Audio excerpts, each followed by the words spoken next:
Turagusuhuje wowe mukunzi wa Musabyimana Jacques Channel, tukwifuriza amahoro y'Imana kugira ngo akomeze kubana na buri muntu wese ukurikirira channel ya Musabyimana Jacques. Inyuraho ibiganiro byiza cyane ariko harimo no kwitungira amagara yacu mazima. Ese wari uzi yuko avoka ishobora kukuvura indwara nyinshi zitandukanye? Iki ushobora kuba utakizi, ariko ubu kano kanya turagira ngo twige ku kintu cyitwa ikimera cyiza cyane cyitwa avoka. Ni ikimera cyiza kibasha kukuvura diyabete, kibasha kukuvura indwara nyinshi zitandukanye. Ngwino ukurikirane rero iki kiganiro maze nawe ubashe kwivura, ubashe kwikingira. Wowe ufite uruhara ubona yuko rukubangamiye, rukura umunsi ku wundi, wowe umusatsi wananiranye n'ibindi byinshi, ngwino ukurikirane ikiganiro cyiza kugira ngo ubashe kwivura izi ndwara zibasha kuba zadushyira mu kaga. Rero avoka ni urubuto rwiza rubasha gufasha abantu bazahajwe n'indwara runaka zigiye zitandukanye. Mu buhe buryo? Ni icyatsi cyiza kibasha kutwongerera amaraso. Ese wari uzi yuko avoka yatwongerera amaraso? Ibyo byose turaza kubireba muri iki kiganiro. Avoka ibasha kugabanya amavuta mu maraso, bishatse kuvuga ngo yagabanya ibinure. Iyo bavuze amavuta mu maraso, ni ibinure byinshi umuntu aba afite, ibasha kubigabanya. Rero avoka amavuta yayo yoroshya uruhu, kandi iyo abagore batwite babasha kuyasiga ku nda bikoroshya ibibazo by'uruhu. Umwe baba bagugariwe bumva bitameze neza ku nda, abasha kuyisigaho maze ikaba yabasha kuba yamufasha. Igabanya imvuvu zo mu mutwe, igahagarika gukwirakwira k'uruhara nk'uko nabibabwiye hejuru. Kandi amavuta yayo akomeza imisatsi, kandi uwo musatsi ukoroha. Ndaza kubabwira ukuntu ategurwa. Usibye yuko turi kuvuga ku mavuta ya avoka, turaza kumanuka tugera no ku kibuto cya avoka, kibasha kuvura ibintu byinshi. Ndakubwira ngo nuzajya ugera kuri avoka uzajya uvuga uti rwose Mana, hari icyo wakoze kuturemera avoka ikatubera ibyo kurya byiza, kandi igahindukira ikanatubera umuti utuvura indwara nyinshi zitandukanye.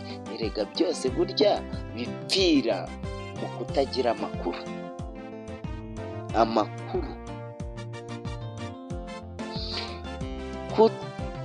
Kuyatsirima aya mavuta, kuyatsirima byoroshya uburibwe bwa rubagimpande. Ba bantu bakuze bafite imyaka iri hejuru bakunze kugira ikibazo cya rubagimpande, ngibi ibintu bishobora koroshya rubagimpande no mu ngingo. Urubuto rwayo ruseye ruhisha ibibyimba, kandi iyo urutekanye n'amazi biseye bivura macinya n'inzoka zo mu mara. Iki kibuto kibasha kuvura macinya, kikavura inzoka zo mu mara. Ntabyumvise?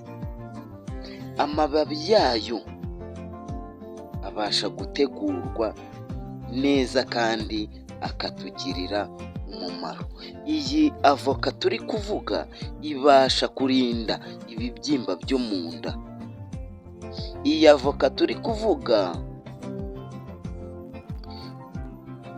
ibasha kukurinda gusaza imburagihe. Icyo ni ikibuto cya avoka.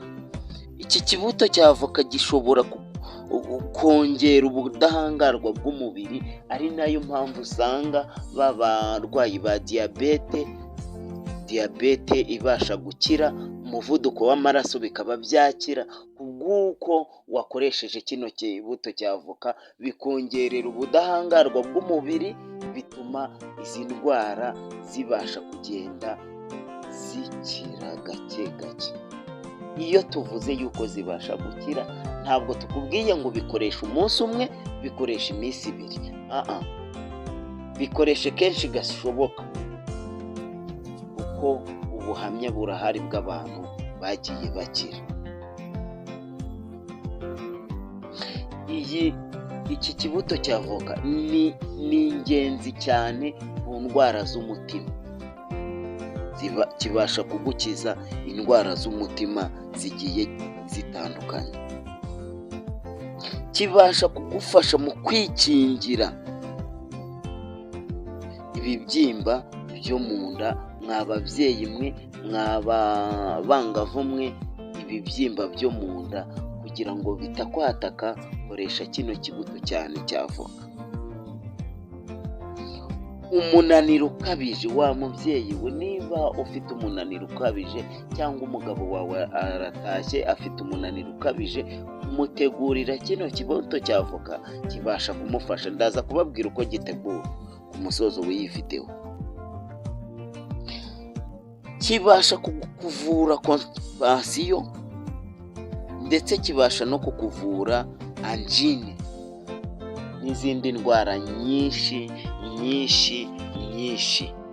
Rero iki kibuto cya avoka, iyi avoka ibasha kugukiza. Ariko mbere y'uko dutangira kubabwira uko gitegurwa, niba ufite indwara imwe muri izi ngizi twavuze, ngwino wicara ku gatebe maze wiyumvire uko gitegurwa. Mbere y'uko tubigeraho rero, banza ukurikirane bano bantu, kuko nawe wasanga ufite ikibazo cy'uko nta ntebe nziza. Niba dukeneye kuba dufite amagara mazima, dukwiye kuryama heza, tukagira inzu iteguye neza, intebe nziza n'ibindi byose byo mu nzu bikenerwa. Ngwino rero ubanze wumve aka kantu, nyuma yaho turakurikirana uko bitegurwa.